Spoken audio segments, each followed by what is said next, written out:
Y en el sábado estuvimos hablando de lo que leímos en Daniel capítulo 12, el versículo 1, donde dice que Miguel y se levantó Miguel. En realidad dimos una reseña histórica donde hablamos de estos poderes del sur y del norte. Y a la vez que simbolizaban el conflicto en contra del pueblo de Dios. Y al final vimos que hay una confederación donde el sur y el norte se unen para atacar el pueblo de Dios. Y entonces dice Daniel que en ese tiempo se levantó Miguel, el gran príncipe, que está de parte de los hijos del pueblo de Dios. Miguel es un personaje importante en el libro de Daniel. Sin embargo, se le menciona con frecuencia en forma indirecta, no directamente. En Daniel 3, allí aparece Miguel y se le llama el Hijo de Dios. Allí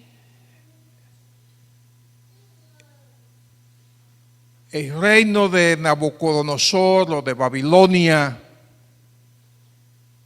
decide eliminar a 3 hijos de Dios. Y el empeño, la ira era tan grande por la fidelidad de ellos. Ellos no cometieron no violaron ninguna ley de Babilonia. No robaron, no mataron, pero eran fieles a Dios. Y la fidelidad a Dios causó enojo en el rey de Babilonia, a tal punto que envió a calentar el horno 7 veces más. Y allí lanzó a los jóvenes hebreos. Y entonces el rostro del rey se desajustó, porque él veía caminando en medio del fuego, no a 3 jóvenes, más a uno que él identificó como el Hijo de Dios. Ahora noten, hermanos, lo que aconteció allá es un símbolo de lo que va a acontecer contra los hijos de Dios.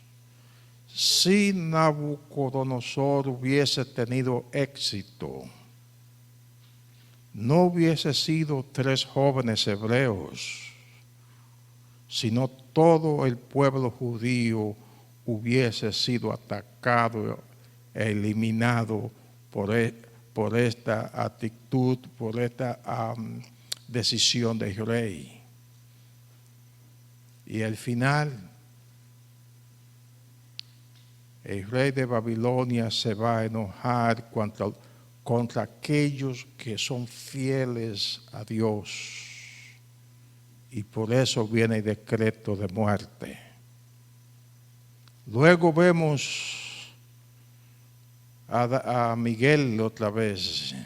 Y ustedes notan que aquí Miguel decidió actuar cuando no había esperanza, cuando la muerte era lo único que ellos esperaban humanamente no había liberación, entonces Miguel intervino. Igualmente en Daniel capítulo 6 aparece Miguel y se le llama el ángel del Señor. Y cuando aquellos individuos que odiaban a Daniel, le tenían celo a Daniel, decidieron o hicieron un plan que ni aún el rey se dio cuenta. Y Daniel fue lanzado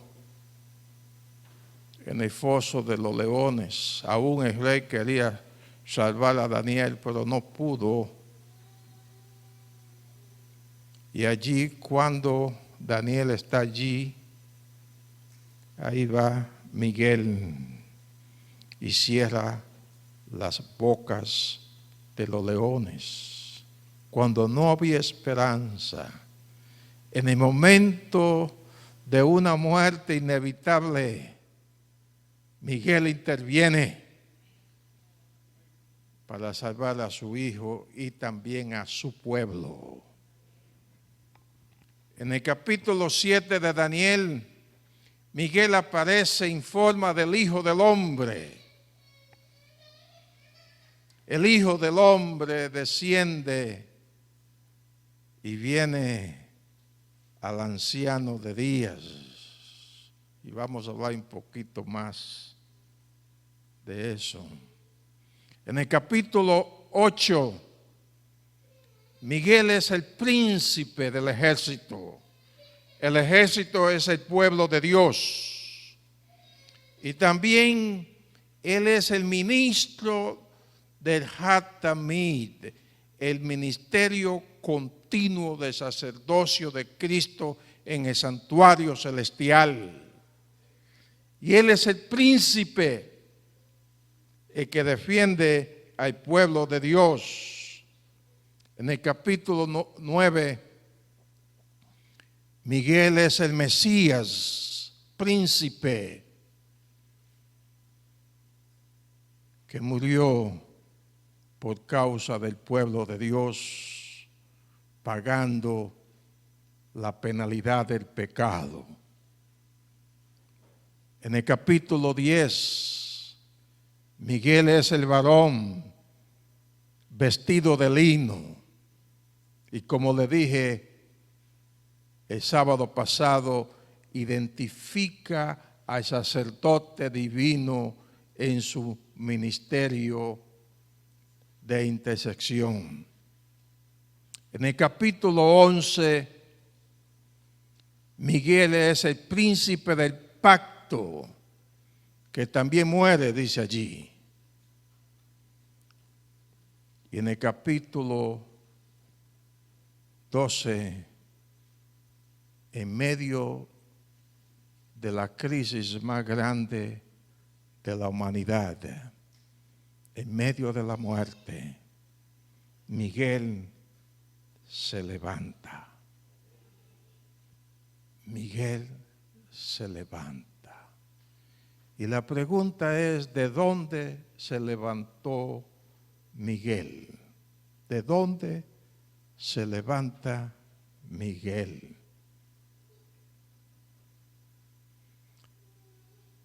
En Daniel 7,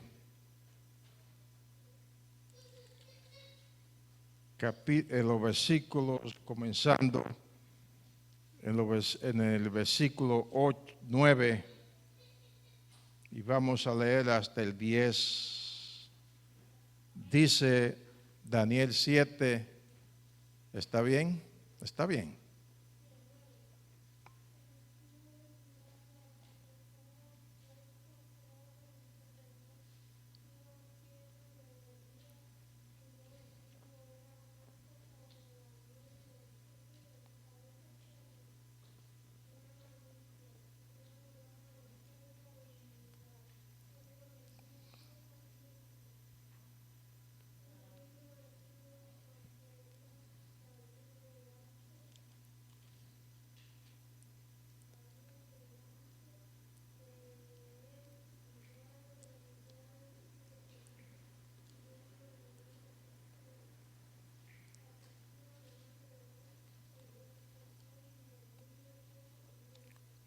Ok, gracias.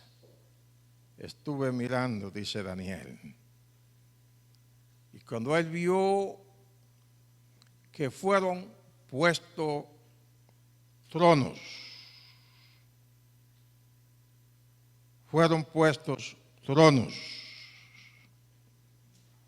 y se sentó un anciano de días.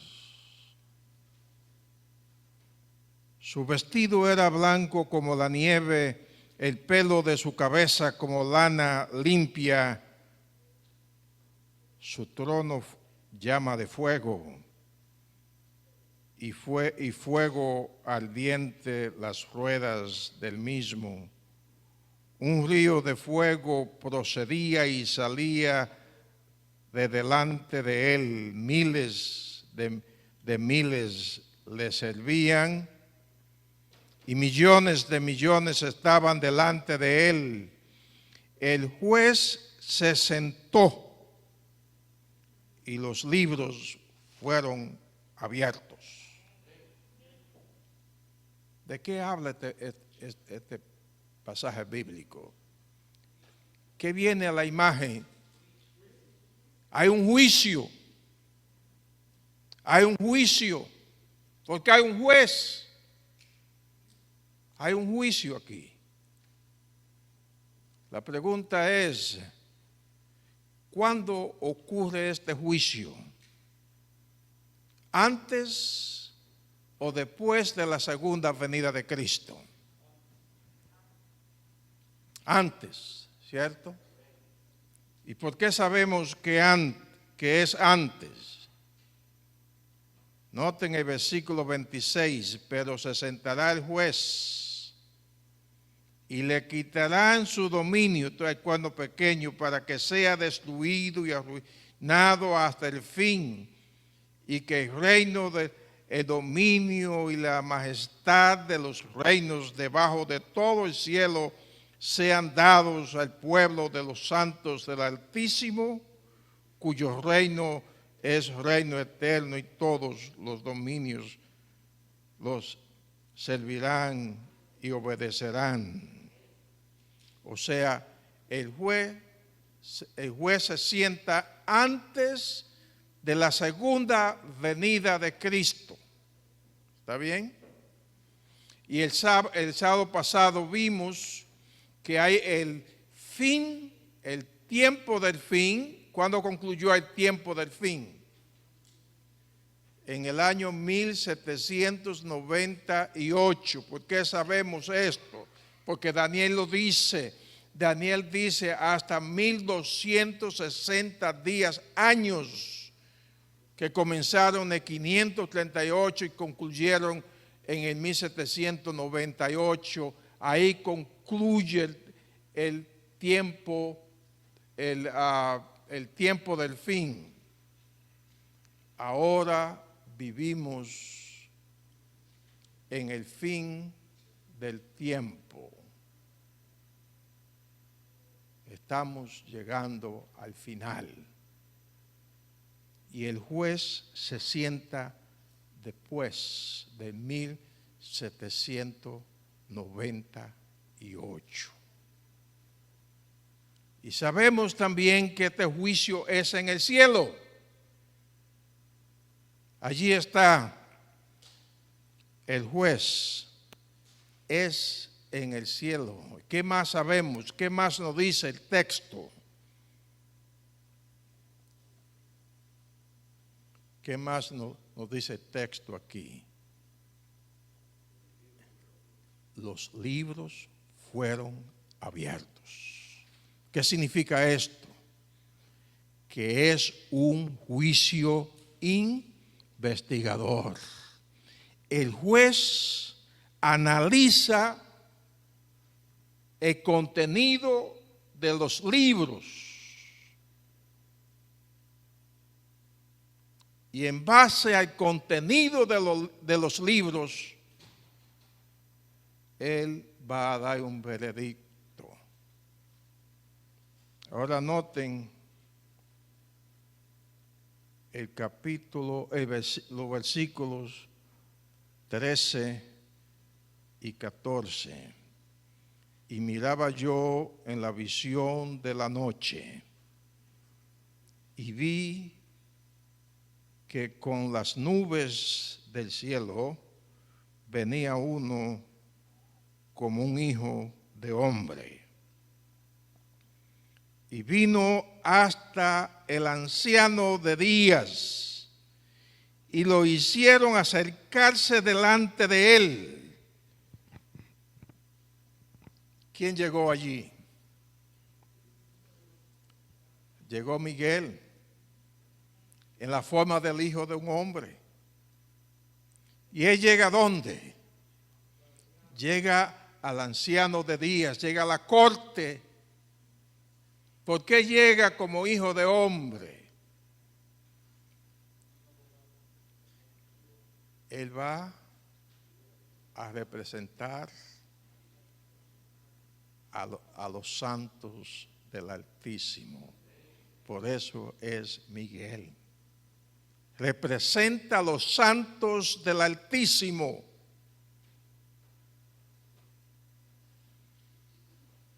Allí está, por lo tanto, podemos concluir que el juicio tiene que ver con los santos. Y Jesús llega allí como sacerdote y abogado. Primera de Juan, capítulo 2, versículo 1. ¿Qué nos dice allí? Abogado tenemos. ¿A quién? Tenemos un abogado para con el Padre. Ahí tenemos, Jesús llega como abogado, el Padre es el juez. ¿Por qué, hermanos, tienen los hijos de Dios que ser juzgados? ¿Por qué hay un juicio antes de la segunda venida de Cristo? Tenemos que ir a Génesis. Allí, antes que el hombre pecara, había una sentencia de muerte por el pecado.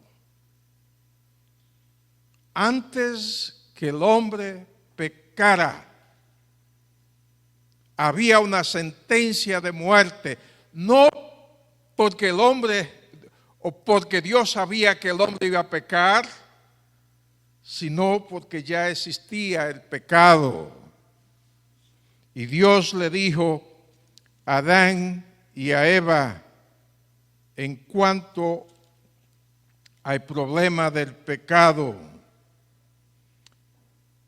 Y le dijo, pero, Génesis 2:17, pero del árbol del conocimiento del bien y del mal no comerás, porque el día que de él comas, ciertamente morirás. Ahí está la sentencia. Hay una sentencia de muerte. Y el hombre no puso atención a esta sentencia y siguió su camino y pecó. Y el pecado le quitó al hombre la calidad de vida y la cantidad de vida.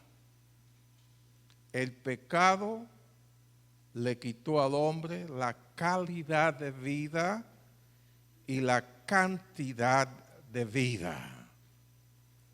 Y debido al pecado,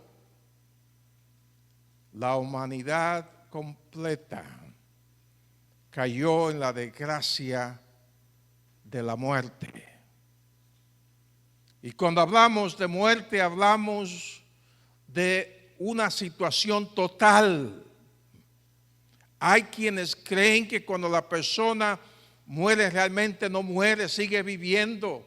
Ellos creen en la inmortalidad, de la mentira que Satanás ha hablado a la humanidad. No hay tal cosa como inmortalidad en el hombre. Lo que el hombre recibió fue una muerte total. Su cuerpo, su mente, su alma, su espíritu, todo muere. En el día que el hombre muere, nada queda. Todo desaparece. Y noten cómo el Señor lo dijo en Génesis 3:19.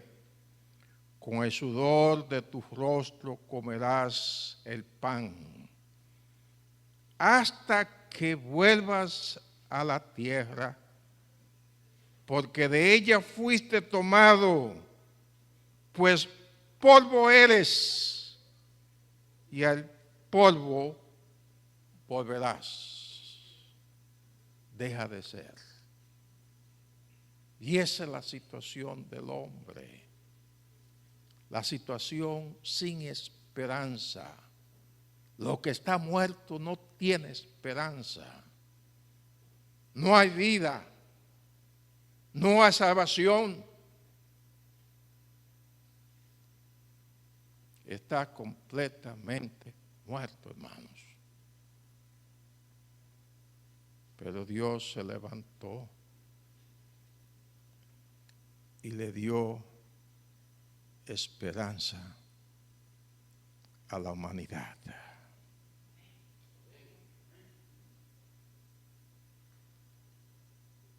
Hizo un pacto. Y en ese pacto, Dios se comprometió a recibir el castigo del pecado. Dios no es responsable por el pecado, pero Él asumió la responsabilidad del pecado. Por eso la paga del pecado cayó sobre el mismo Dios. El juicio de muerte por causa del pecado fue lanzado sobre la humanidad. La flecha de muerte descendió del cielo sobre la humanidad y en ese momento Dios se pone encima de la humanidad y la flecha de muerte cae sobre él, hermanos. No entendemos esto. Lo que aconteció en la cruz del Calvario no fue algo simple. Fue el Hijo de Dios recibiendo la penalidad del pecado. Fue un evento de juicio lo que aconteció allí. El Hijo de Dios recibe la penalidad del pecado por causa nuestra para que nosotros pudiéramos tener esperanza. Por eso, debido al acontecimiento de la cruz,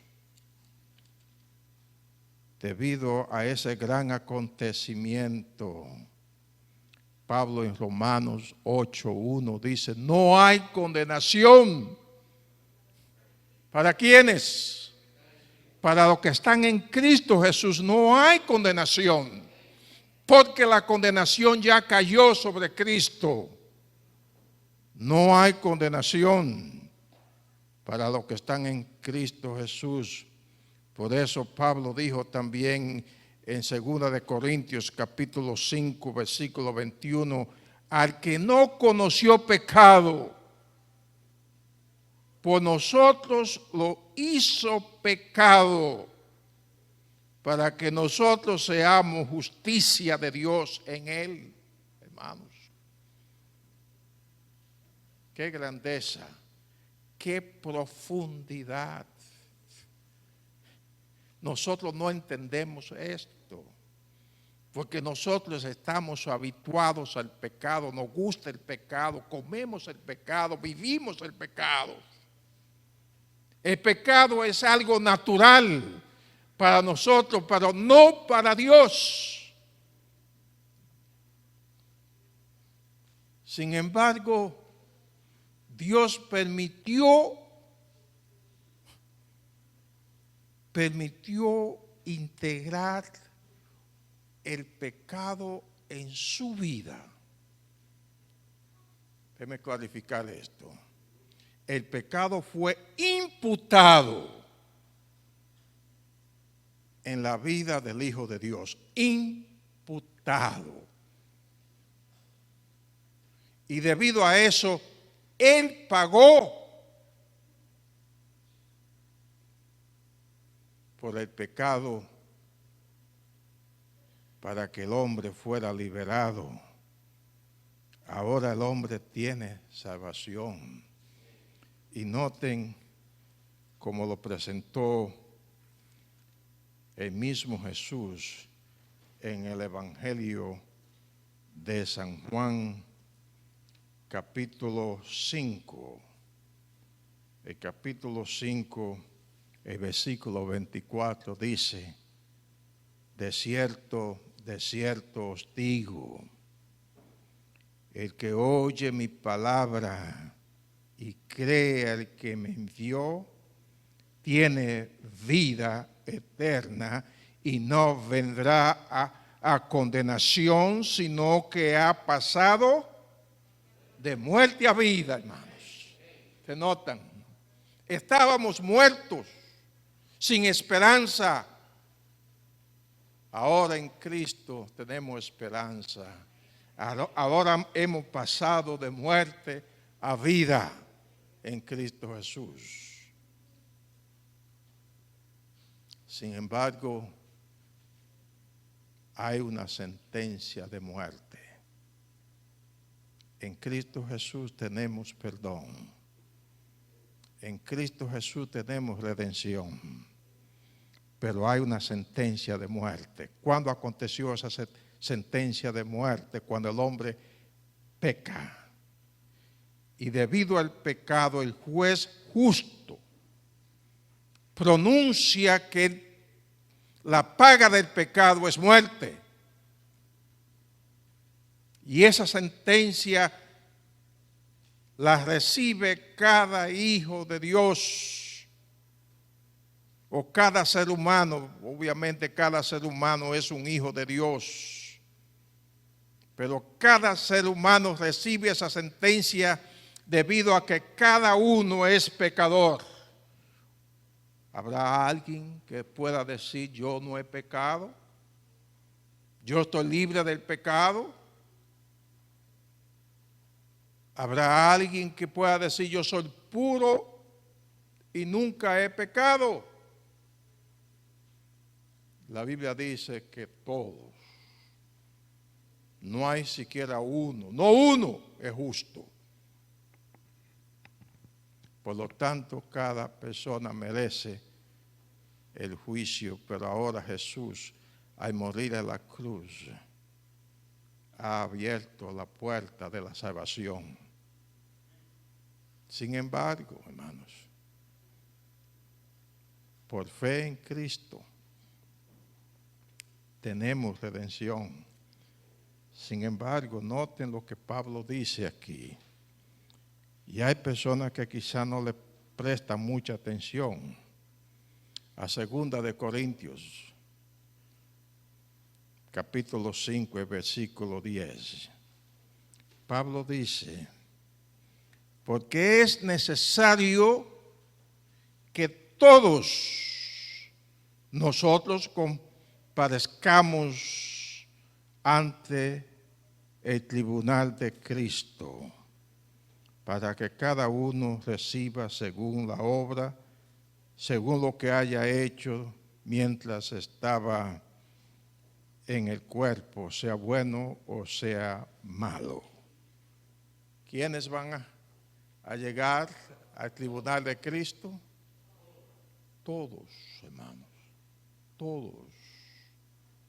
¿Por qué es necesario llegar allí?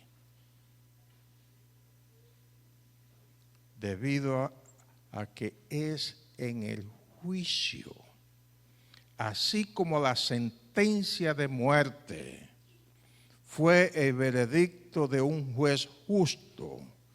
Ahora el juez justo en la corte celestial, y noten, la cruz de Cristo hizo necesario este juicio en la corte celestial para aquellos que creen en Jesús. Allí se presentan a través de su abogado. Daniel 7:13. ¿Quién llega allí? La imagen del Hijo del Hombre. Y llega como abogado en representación de cada hijo de Dios. Y cuando el nombre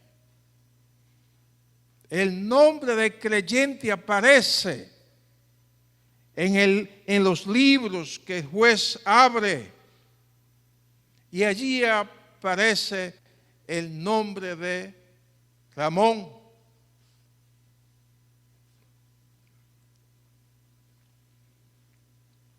Y hay una sentencia de muerte. Y el abogado, Cristo Jesús, presenta ante el juez las evidencias, el por qué Ramón es libre de condenación. Y esa evidencia se basa en el sacrificio de Cristo en la cruz del Calvario. Yo pagué su deuda, yo pagué. Y entonces el juez justo da un segundo veredicto, donde Ramón es libre de toda condenación. Y como sumo sacerdote, Jesús toma su sangre ahora. Noten, él aparece como abogado, sumo sacerdote. Y como sumo sacerdote toma su sangre, elimina todo tipo de pecado registrado en el libro del cielo. La sangre de Cristo nos limpia de todo, hermanos. En ese momento la sangre de Cristo hace del creyente un ser como si nunca hubiese pecado. Y como no tiene pecado, tiene derecho al cielo. Porque el cielo es para seres sin pecado.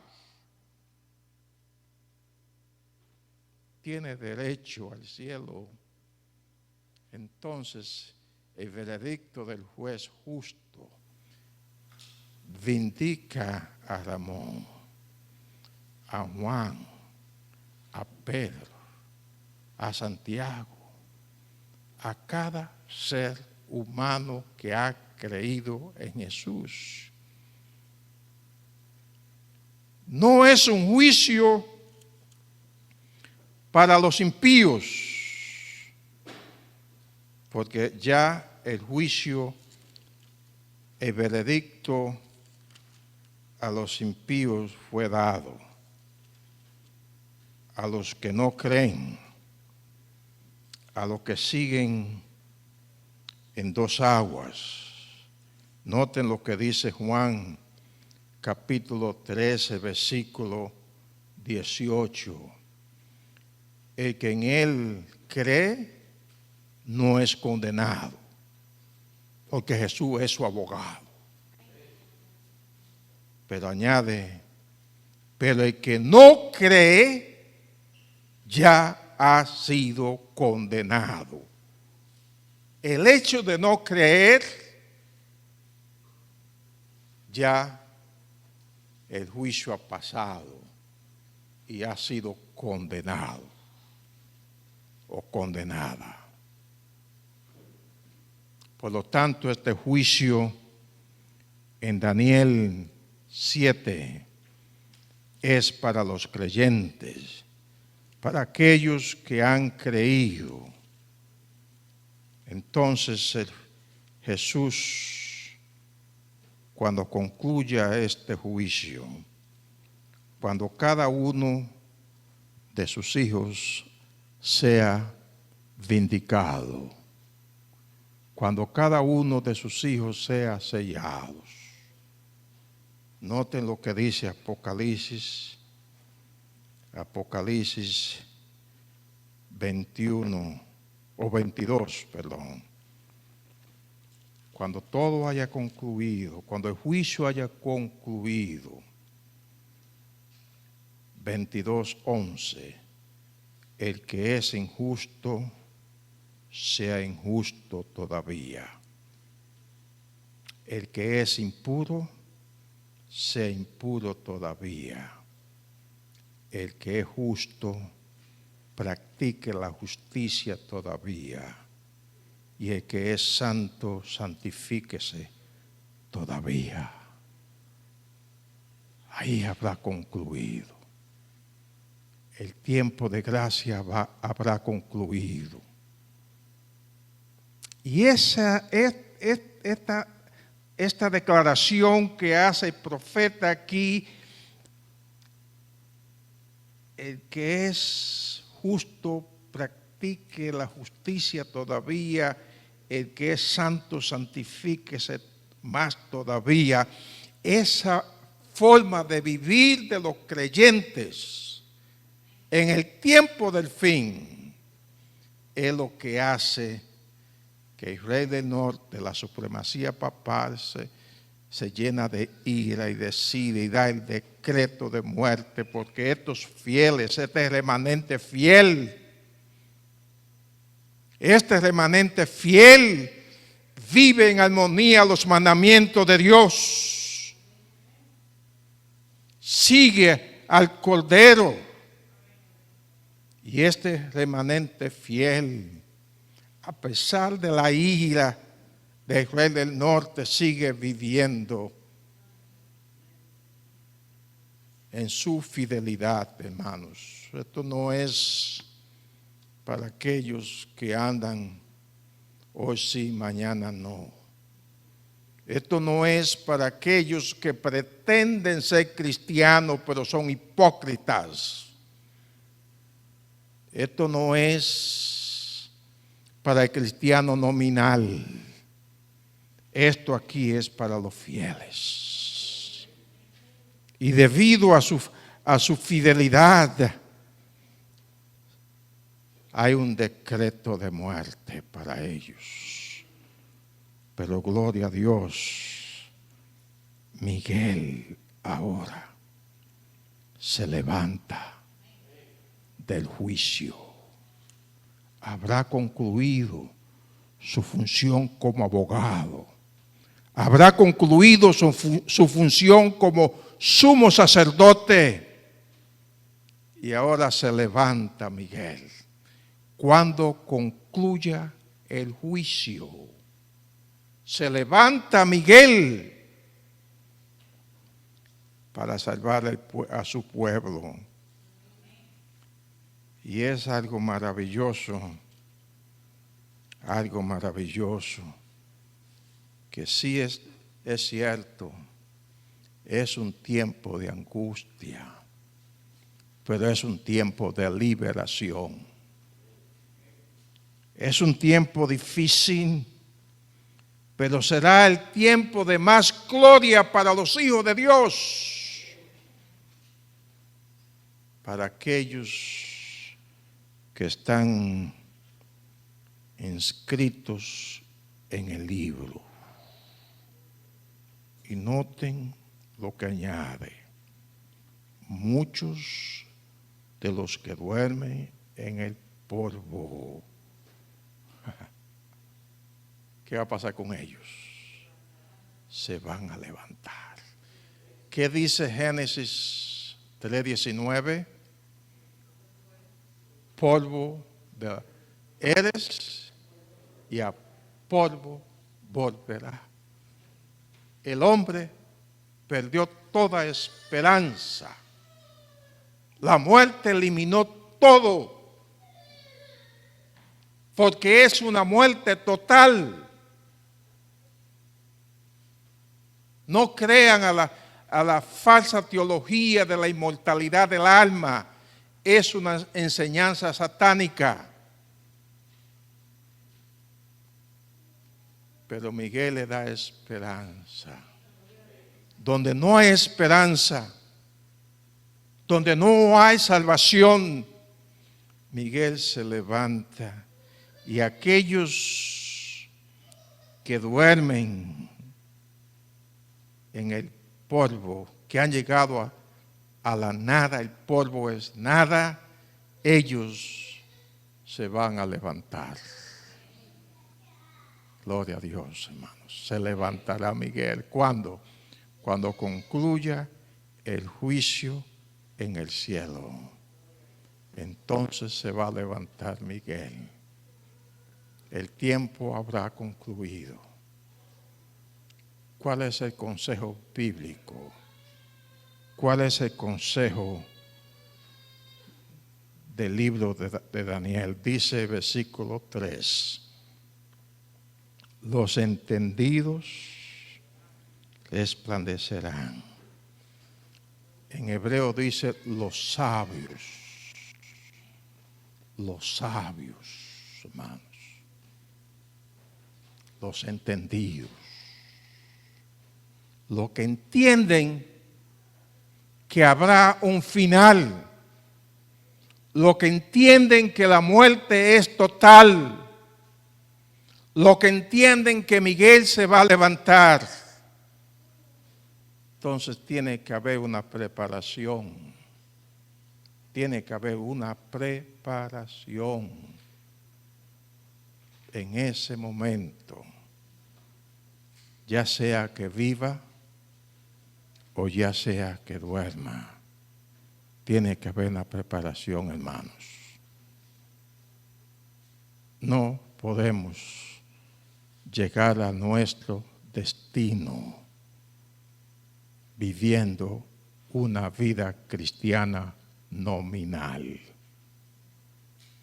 No podemos pretender caminar en las calles de la Nueva Jerusalén en la misma forma que estamos caminando en este momento en este mundo. El pueblo de Dios tiene que comenzar a caminar diferente, a vivir una vida diferente, a comer diferente, a vestir diferente, a hablar diferente, a escuchar una música diferente. Es el pueblo de Dios, hermanos, a seguir a Cristo. Yo no sé cuál es tu condición. Yo no sé dónde tú estás ahora mismo en tu vida espiritual. No sé. Quizás estás allá cerca de la Nueva Jerusalén, pero quizás posiblemente todavía esté en Egipto. No sé, hermanos. Tú sabrás. Pero Dios nos está llamando. El tiempo se está terminando. Recuerden, se levantará Miguel. Llegará ese momento. No sabemos exactamente cuándo, pero cuando llegue ese momento, el tiempo de gracia habrá concluido. No más. No más. Quizá alguien quisiera tocar un poquito. Señor, espérame un poquito más, yo llego ya. No, el tiempo se habrá terminado. Es un tiempo glorioso donde los hijos de Dios recibirán vida en calidad y cantidad. Pero también es un tiempo de muerte, porque habrá violencia cuando se levante Miguel, porque también añade que de aquellos que se levantarán, habrá quienes recibirán la vida eterna, otros vergüenza y confusión perpetua. Y eso depende de ti. Jesús abrió la puerta ya. La salvación ha sido cumplida. Jesús la cumplió en la cruz del Calvario. Él abrió el camino allí. La salvación es un regalo. La salvación está disponible. La salvación es una oferta que Dios te hace. Y tu condenación, si es esa tu decisión, no va a depender del pecado de Adán. No va a depender de los pecados que cometiste.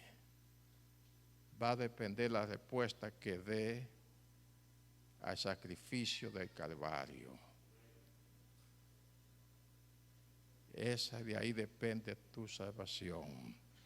Por eso el libro de Daniel nos invita a ser inteligentes, nos invita a ser sabios, a hacer un pacto con Dios ahora, hermanos.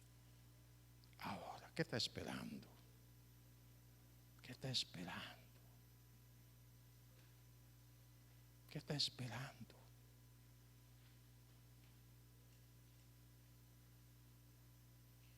Que llegue la muerte. ¿Qué está esperando? Estamos planeando en mayo, el primer sábado de mayo, tener un bautismo.